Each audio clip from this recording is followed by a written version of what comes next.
when a space remembers, and what we call spirits. Some places carry a certain weight. You walk in, and for no clear reason, you feel pressure or a silence that isn't peaceful, as if something remained. And the question is, what is it?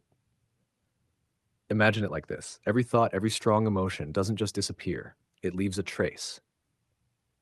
Not as an object, but as a pattern, like a subtle wave in space. When someone experiences fear deeply, intensely, the space becomes temporarily tuned to that frequency. Not forever, but long enough for someone else to sense it. And now the question you ask, does it stay? How long does it stay? There isn't one fixed answer. It depends on three things: the intensity of the emotion, how often it was repeated, how open or closed the space is. Light moments fade quickly. Minutes, hours. Stronger moments can remain longer, days, weeks. And very intense events, especially if they happen repeatedly in the same place, can leave a trace that sensitive people may feel even years later. Not because someone stayed there, but because the pattern was strong enough. Now, another layer. Your brain is not just a receiver of reality, it is also a translator. When you enter such a space, your body senses something, a subtle shift, tension, a silence that has texture, and the mind immediately starts explaining. And this is where a spirit appears, not necessarily as a being standing there, but as a combination of feeling plus memory plus imagination. Now, the question many people ask, does someone remain after death? From the perspective of consciousness, not in the way most people imagine, not as a trapped soul in a room. When the body is gone, consciousness is not tied to a place, not to a wall, not to a house, not to a single moment. But what can remain is the imprint of what was experienced, a strong moment, an energetic pattern.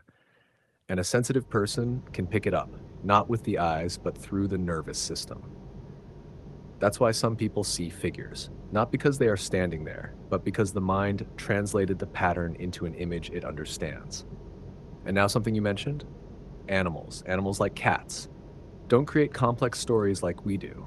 When they sense something, they react, they look, they stay alert, but they don't turn it into a spirit. That's why it seems like they see more.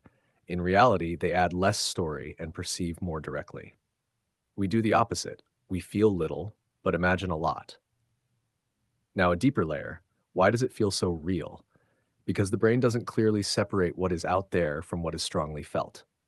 If the signal is strong enough, it creates an image, a sound, a sense of presence, and suddenly it feels like someone is there. But in reality, you tuned into a trace, not a being. And what about those moments when people feel that someone came to say goodbye?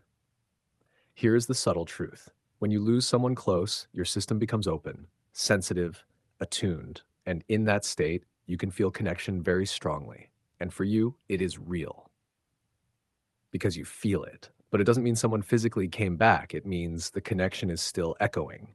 And now maybe the most important part, fear. Many stories about spirits were born from fear, and fear amplifies everything. A shadow moves and the mind turns it into a figure. A sound appears and the mind gives it meaning. And from that, stories are created, legends, beliefs. But the truth is simpler and deeper. You are not a victim of a space, you are the one reading it. And when you understand that, you stop being afraid of what you feel because you realize that most of what we call spirits are not beings, but traces, waves, and stories that the mind completed. Closing. Not everything you feel in a space is something trying to reach you. Sometimes it's just something that once passed through. And when you stay calm, without needing to explain it immediately, you discover something. Silence is not a threat. It is space. And in that space, you are still the one who sees.